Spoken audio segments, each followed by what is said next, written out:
Hey, what's going on, everyone? This Thanksgiving Eve, this is another story of fostering with Reverend J and Tracy. So, yesterday, I stood up for my son, and I always will. And so, when you have a foster parent and you have a child yourself, sometimes it can be a crazy dynamic because sometimes the foster child will try to, get in between you and your children. Some kids are just that, they want to be accepted. So, what happened was, last night, I'm not as nice as you think I am. Last night, we was playing NBA 2K6, and myself and the fourth child was playing. So he began to say, my son, of course, my son, was cheering for me, and so the fourth child was saying, "Oh, you're glazing, you're glazing." Now, I'm sure my son didn't know what glazing meant. Matter of fact, I didn't know what it meant. Then I asked the foster child, I said, "What that means?" He said, "Well, it means, you're bragging, you're cheering on, you're rooting for one person or a thing." So and as a parent, I try to let the two kids have their own little um, you know dynamic there. My son, one of the reasons why we are fostering is for my son. He's on a spectrum of autism, so I think it's gonna help with his development because when he's home by himself without anyone, he has no one to really socialize with on on his level.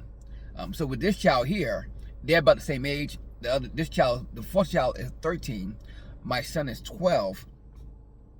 So they can interact with each other, and the fourth child is on a spectrum also.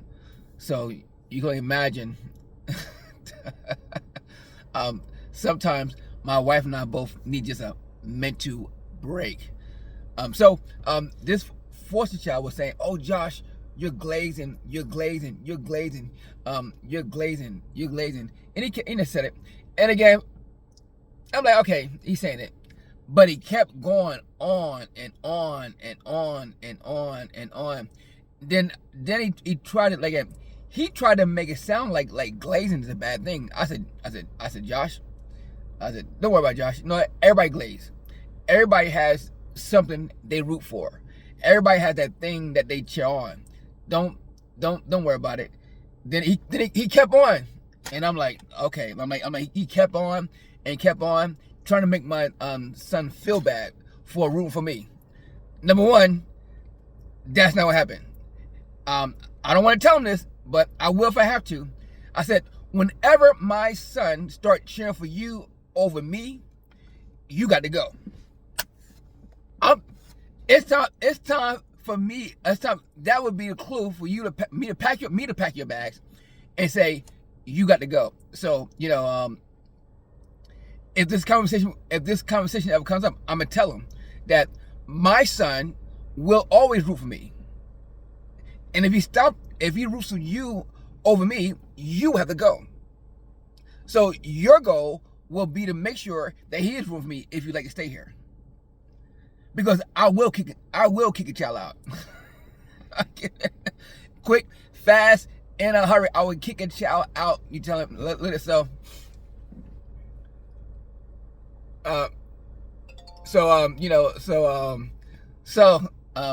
He kept saying it, and I'm like, "Hey, Joshua, don't worry about it, don't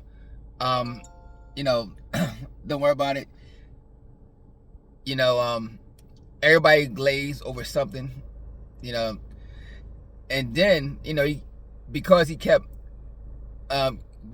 what's name, he kept talking about it, and then I said, well, the only reason why he's mad is because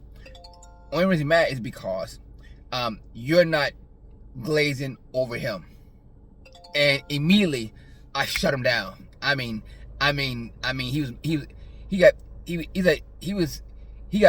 he got really in his feelings. Also, I was beating him then. Cause I was playing with the '85 Chicago Bulls with Michael Jordan, Scottie Pippen, B.J. Armstrong, Horace Grant, Dennis Rodman. Yeah, so I was beating him. So he was mad on that front, and then he was mad because I told him the truth about it. The truth about it, Josh. The reason why he's mad is because you're not cheering for him, and you won't.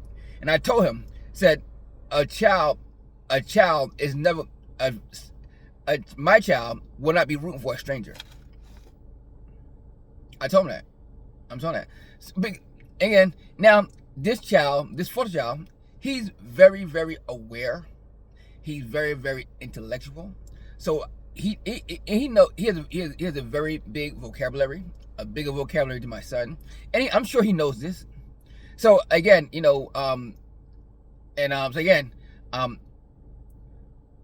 I'm always aware, always try to be aware where and I tell them both this. Now, don't get me wrong, my son will shut him down also. I think my wife says this first child, he's about 230 pounds and he's short, so he's very big, overweight. So my wife said they were moving some boxes, and my son seen a book about weight loss. So my son took that book out and handed it to him. He said, "Here, carry this."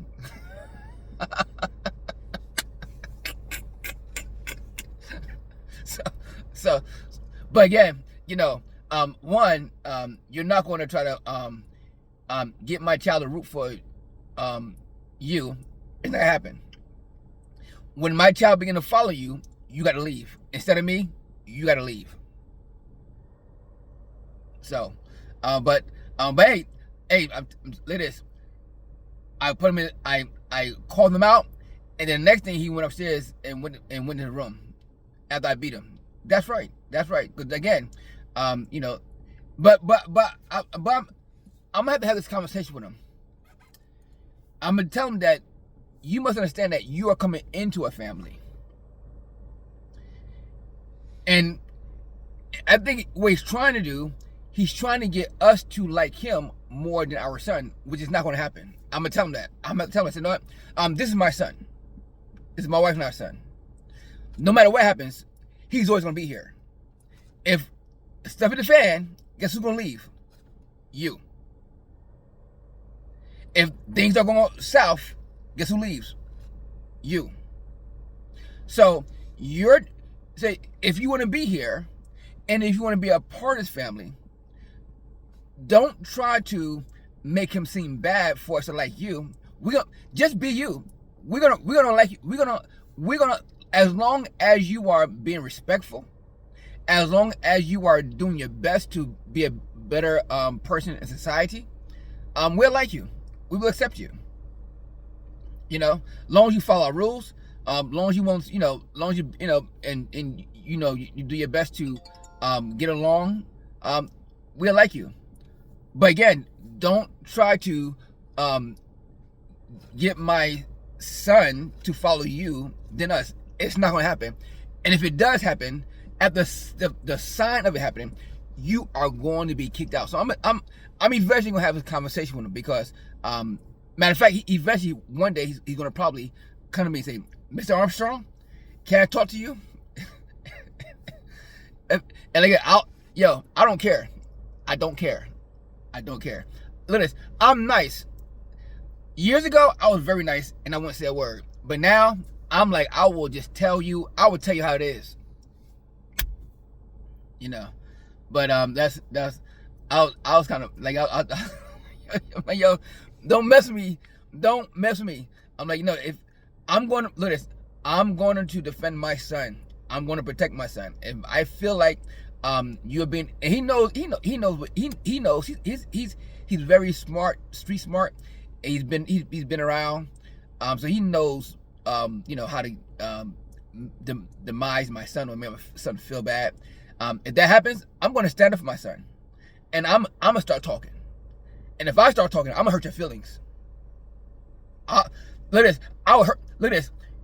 Some of you don't know me, but I will hurt your feelings. I'm not gonna curse, but they said during the election, F around and find out. Push me. I'll hurt your feelings. So don't play at me. I don't care who you are. Adult, child, I'll hurt your feelings.